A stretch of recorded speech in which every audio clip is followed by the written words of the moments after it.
Bonjour à tous et bienvenue dans la Brève sportive. Leader incontesté du championnat, la SEC Mimosa confirme sa suprématie en s'imposant largement 5-0 sur la pelouse du CO Korogo lors de la 22e journée de Ligue 1 Lunassi. Une troisième victoire consécutive pour les Mimos après le revers de la 19e journée. Les buts de Fofana Suleiman à la 24e, Bakary Kever à la 66e, Dosso Ibrahim avec son doublé inscrit les 74e et 82e et celui de Bamba Swaliou à la 86e ont scellé ce succès. Avec 46 points pour 42 buts marqués et 18 encaissés, la SEC reste solidement en tête.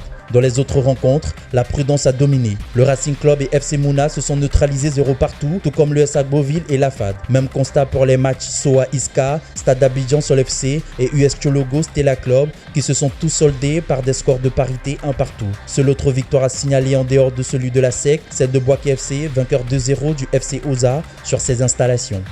Initialement convoqué par le sélectionneur national Emers Faé, l'international ivoirien Yann Diomandé est forfait en raison d'une blessure à l'épaule contractée le 20 mars lors d'un match de Bundesliga avec son club RB Leipzig. Pour pallier cette absence, le staff technique a fait appel à Nicolas Pepe. L'attaquant de Villarreal absent lors de la CAN Total Energy Maroc 2025 rejoindra ainsi le groupe pour les deux rencontres amicales prévues face à la Corée du Sud et l'Écosse les 28 et 31 mars prochains en marge de la préparation de la Coupe du Monde prévue du 11 juin au 19 juillet 2026 aux États-Unis, au Canada et au Mexique.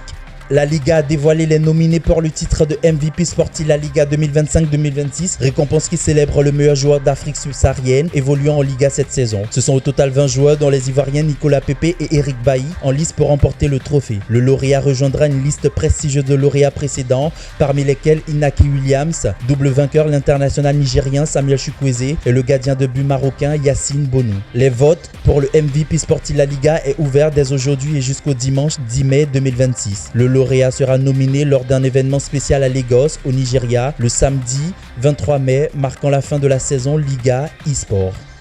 Le 21 mars dernier à son siège, dans un communiqué, le Comité national olympique de Côte d'Ivoire a violemment répondu aux accusations du groupe Solidarité, un collectif de présidents de fédérations sportives olympiques qui dénonce de graves dérives. Namama Fadiga, épouse Alangba, président de la commission communication du CNO Côte d'Ivoire, a levé le doute sur toutes les préoccupations. Elle s'est étalée sur la question d'attribution de bourses olympiques et de l'ingérence dans les crises des fédérations. Il parle de clientélisme des bourses olympiques.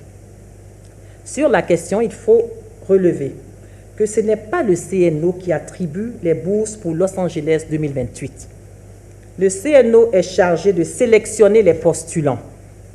Pour la sélection des postulants aux bourses olympiques, le Comité national olympique de Côte d'Ivoire a pris soin de mettre en place une commission pour la sélection des postulants.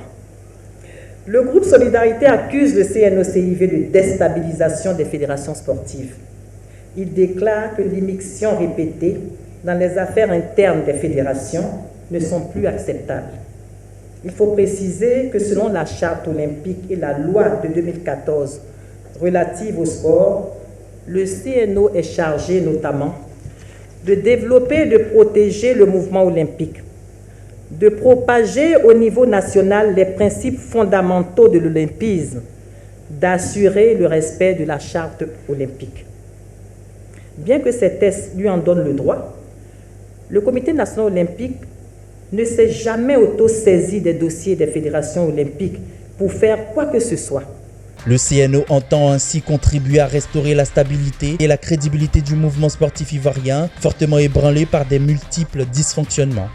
Le Palais des Sports de Trècheville a vibré ce 21 mars 2026 au rythme de la Supercoupe, marquant l'ouverture officielle de la saison 2026 du handball ivoirien. Sur le parquet, les dames d'Abidjan HBC ont imposé leur loi face au Bandama HBC de Tiasalé 29-21 après avoir pris l'ascendant dès la première période, confirmant leur statut avec maîtrise et autorité.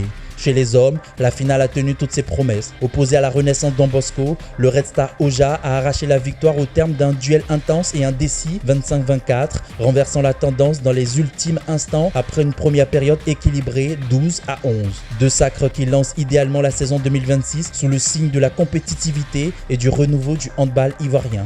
L'Olympique de Marcory a survolé les interclubs zone A disputés le 21 mars 2026 au stade Félix Houphouët-Boigny d'Abidjan. Avec l'AS INGS et l'EACT, le club valide son billet pour la finale nationale. Au cumul des points à l'issue de la compétition, l'OM s'adjuge de la première place du classement avec un total de 3133 points. Le club devance l'AS INGS, 3008 points et l'EACT, 2827 points. Les interclubs zone A ont réuni 17 clubs avec un total d'environ 200 athlètes, avec en moyenne 2 engagés par épreuve. Prévu le 1er mai au stade Félix Houphouët-Boigny, la finale des interclubs réunira les meilleurs clubs issus des 5 zones du pays. Au total, 11 clubs s'affronteront pour succéder l'Elite Athletic Club.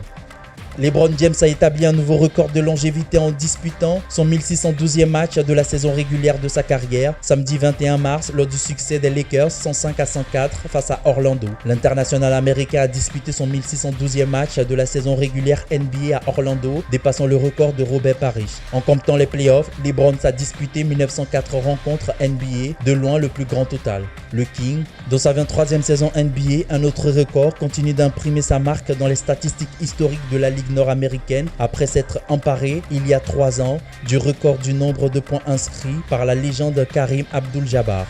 Après un long week-end marqué par le Ramadan, on démarre la semaine sans pression. Allez, prenez soin de vous et à demain pour un autre numéro de la Brève sportive.